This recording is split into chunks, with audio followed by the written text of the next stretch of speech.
Hi അസ്സാം വലൈക്കും welcome back. ഇന്നത്തെ വീഡിയോ ചോറൊക്കെ ബാക്കിയുണ്ടെങ്കിൽ നമുക്ക് അതും വെച്ച് ഉണ്ടാക്കാൻ പറ്റിയ നല്ല അടിപൊളി ഒരു ക്രീമി പായസത്തിൻ്റെ റെസിപ്പിയാണ്. എല്ലാവരും ഒരിക്കലെങ്കിലും ട്രൈ ചെയ്ത് നോക്കേണ്ട നല്ല അടിപൊളി പായസമാണ് കേട്ടോ. അപ്പോൾ അതെങ്ങനെയാണ് ഉണ്ടാക്കാമെന്ന് നോക്കുക. അതിനായിട്ട് ഒരു പാൻ വെച്ചിട്ടുണ്ട്. അതിലേക്ക് 2.5 ടേബിൾ സ്പൂണോളം പഞ്ചസാര ഒന്ന് കാരമലൈസ് ചെയ്തെടുക്കാം. എന്നാലാണ് ആ പായസത്തിന് ഒരു പ്രത്യേക കളർ നമുക്ക് കിട്ടുള്ളൂ കേട്ടോ. പഞ്ചസാര ഇട്ട് കൊടുത്തതിന് ശേഷം മീഡിയം ഫ്ലെയിമിൽ വെച്ചേക്കുക. വെള്ളമൊന്നും ഒഴിക്കാതെ തന്നെ. ഈ ഒരു സ്റ്റേജിലെത്തുമ്പോൾ കുറച്ചും കൂടി ഒന്ന് ഫ്ലെയിം കുറച്ചിടുകയാണെങ്കിൽ നല്ല കുറച്ചും കൂടി കളർ കിട്ടും. അപ്പോൾ നമുക്ക് ഈ കളർ ആവുന്ന ഒരു സമയത്ത് അതിലേക്ക് 1.5 ടേബിൾ സ്പൂണോളം ബട്ടർ ആഡ് ചെയ്ത് കൊടുക്കാം. അപ്പോൾ നിങ്ങളുടെ കയ്യിൽ ഉണ്ടെങ്കിൽ മാത്രം ബട്ടർ ആഡ് ചെയ്ത് കൊടുത്താൽ മതി. എന്നിട്ട് അതിലേക്ക് ഒരു 2 ടേബിൾ സ്പൂണോളം കണ്ടൻസ്ഡ് മിൽക്ക് ചേർത്ത് കൊടുക്കുന്നുണ്ട്. ഇതെല്ലാം നിങ്ങളുടെ കയ്യിലുണ്ടെങ്കിൽ ചേർത്ത് കൊടുക്കുക കേട്ടോ. എന്നിട്ട് ഇതെല്ലാം നന്നായിട്ട് മിക്സ് ചെയ്യുക. ഇത് മിക്സ് ചെയ്യുന്ന സമയത്ത് നമ്മൾ ലോ ഫ്ലെയിമിലായിരിക്കണം ഫ്ലെയിം വെക്കേണ്ടത്. കൂട്ടിയിട്ട് കഴിഞ്ഞാൽ കരിഞ്ഞു പോകും. എന്നിട്ട് നന്നായിട്ടൊന്ന് മിക്സ് ചെയ്തെടുക്കാം. അപ്പോൾ ഇങ്ങനെ ചെയ്തുണ്ടാക്കുന്ന പായസത്തിന് ഒരു നല്ല ടേസ്റ്റ് തന്നെയാണ് കേട്ടോ. അപ്പോൾ ഇതുവരെ ട്രൈ ചെയ്യാത്തവരുണ്ടെങ്കിൽ ഇങ്ങനെ ഒന്ന് ട്രൈ ചെയ്ത് നോക്കുക. എന്നിട്ട് അതിലേക്ക് ഒരു 2 കപ്പ് പാൽ ഒഴിച്ച് കൊടുക്കുന്നുണ്ട്. അപ്പോൾ 1/2 ലിറ്ററാണ് ഞാൻ എടുത്തിരിക്കുന്നത്. അത് ഒഴിച്ച് കൊടുത്തിട്ട് നന്നായിട്ടൊന്ന് തിളപ്പിച്ചെടുക്കാം.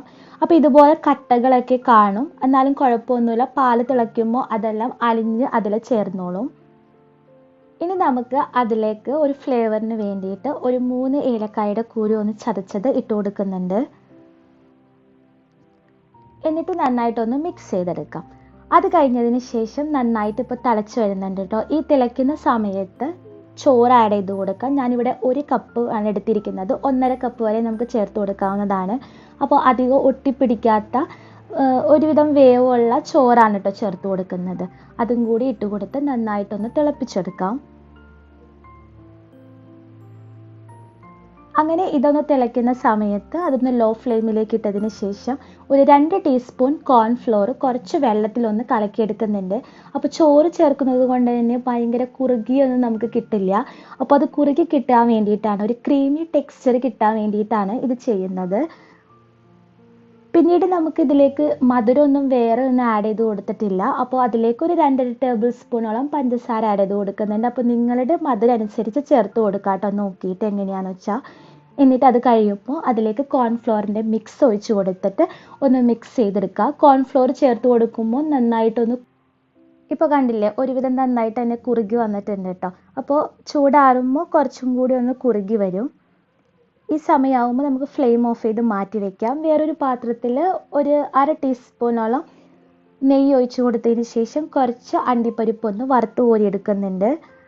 അതൊന്ന് ഗോൾഡൻ ബ്രൗൺ നിറമാവുമ്പോൾ നമുക്കതിൽ നിന്ന് മാറ്റിയിട്ട് പായസത്തിലേക്ക് ഒഴിച്ചു കൊടുക്കാവുന്നതാണ്. ഇത്രയേ ഉള്ളൂ, വളരെ എളുപ്പമായിട്ട് ചെയ്തെടുക്കാവുന്നതാണ്. ചൂടാറി കഴിഞ്ഞ് കഴിഞ്ഞാൽ കുറച്ചും കൂടി നല്ല കുറുകിയ നല്ല ക്രീമി ടെക്സ്ചറിൽ നമുക്ക് ഈ പായസം കിട്ടും. അപ്പോൾ എല്ലാവരും ഒരിക്കലെങ്കിലും ട്രൈ ചെയ്ത് നോക്കുക. ഇതുവരെയായിട്ട് ട്രൈ ചെയ്യാത്തവരുണ്ടെങ്കിൽ നമ്മൾ പാലട പായസമൊക്കെ കഴിക്കുന്ന അതേ ടേസ്റ്റ് തന്നെയാണ്. കാണാനും കഴിക്കാനും എല്ലാം അടിപൊളിയാണ്. അപ്പോൾ എല്ലാവരും ട്രൈ ചെയ്ത് നോക്കിയിട്ട് ഫീഡ്ബാക്ക് അറിയിക്കുക. വീഡിയോ ഇഷ്ടപ്പെട്ടാൽ ലൈക്ക് ചെയ്യാനും ഷെയർ ചെയ്യാനും സബ്സ്ക്രൈബ് ആക്കാനും ഒന്നും മറക്കരുത്. അപ്പോൾ ഇൻഷാ അല്ലാഹ് ഇതുപോലുള്ള പുതിയ പുതിയ വീഡിയോ ഒക്കെ ആയിട്ട് കാണുന്നത് വരെ താങ്ക് യു. ബൈ.